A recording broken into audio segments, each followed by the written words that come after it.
हे जे तप आहे ना आपल्या लोकांसाठी म्हणजे महिला शक्तींसाठी, हे आपलं कुठून येतं तर हे आपलं हृदय चक्रवात. आणि आपण बघा भरपूर तप करत असतो, सॅक्रिफाईस ज्याला आपण म्हणतो प्रचंड प्रमाणात करतो आपण. सगळ्यात पहिले तर फॅमिलीसाठी, आपली मुलं, नवरा किंवा आपले जे कोण फॅमिली मेंबर असतात त्यांच्यासाठी सर्वात जास्त.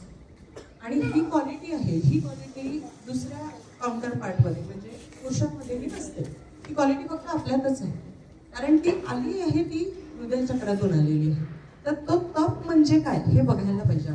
आता जेव्हा आपण सहयोगी आहोत आणि आपल्याला तप करायचा आहे तर तो तप कुठल्या पद्धतीचा असला, तर तो तप असला पाहिजे आपल्या ध्यानासाठी सगळ्यात पहिले, सहयोगासाठी.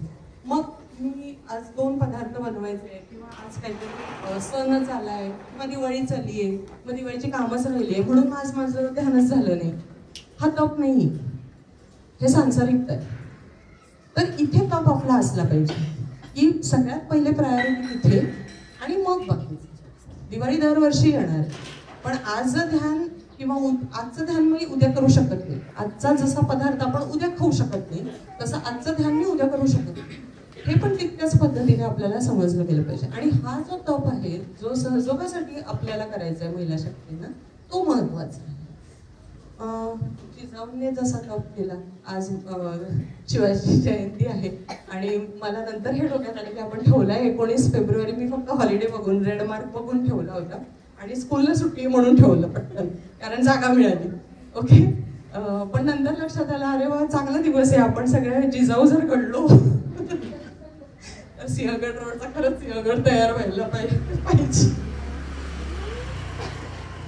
प्रचार प्रसारासाठी पण जो लागणारा तप आहे तो पण तितक्याच ताकदीने आपण केला गेला पाहिजे.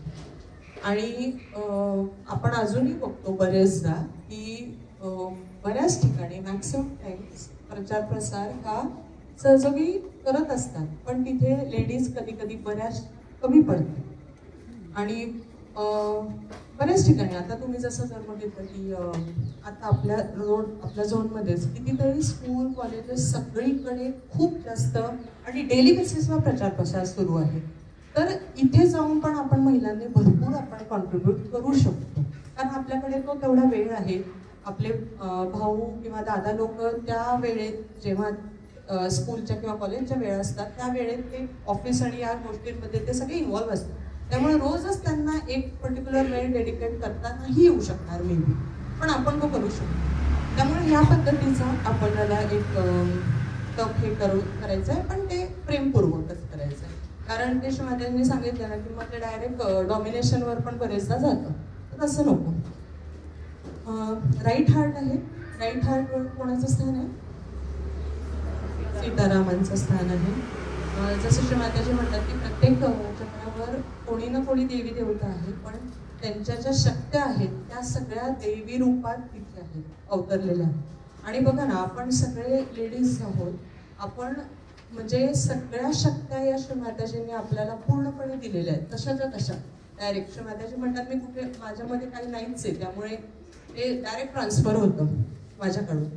तर सगळ्यांना आपल्याला दिलेल्या आहे, त्यामुळे त्या शक्त्यांचा वापर हा आपण केला पाहिजे. पण मग आता सीताराम हे काय शिकवतात किंवा स्पेसिफिकली त्यातले सीताजी आपल्याला काय शिकवतात, तर सगळ्यात मोठं म्हणजे पेशन्स.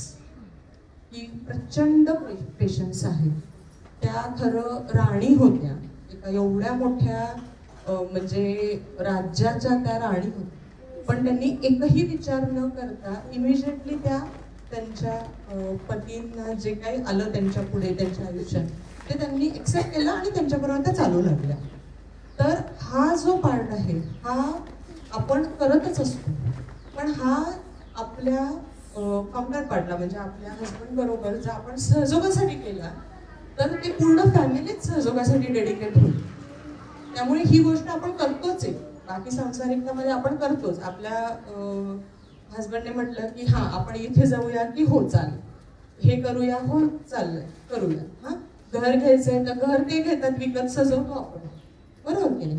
तर आपण करतोच आहे हे सगळं, त्यांच्या प्रत्येक गोष्टीत आपण त्यांना साथ देत असतो. त्यांनी म्हटलं आपल्याला असं केलं पाहिजे, आपल्या घरच्यासाठी असं केलं पाहिजे, घरच्यांच्यासाठी असं केलं पाहिजे, इमिजिएट आपण सगळे त्या. मग त्याच पद्धतीने जेव्हा आपण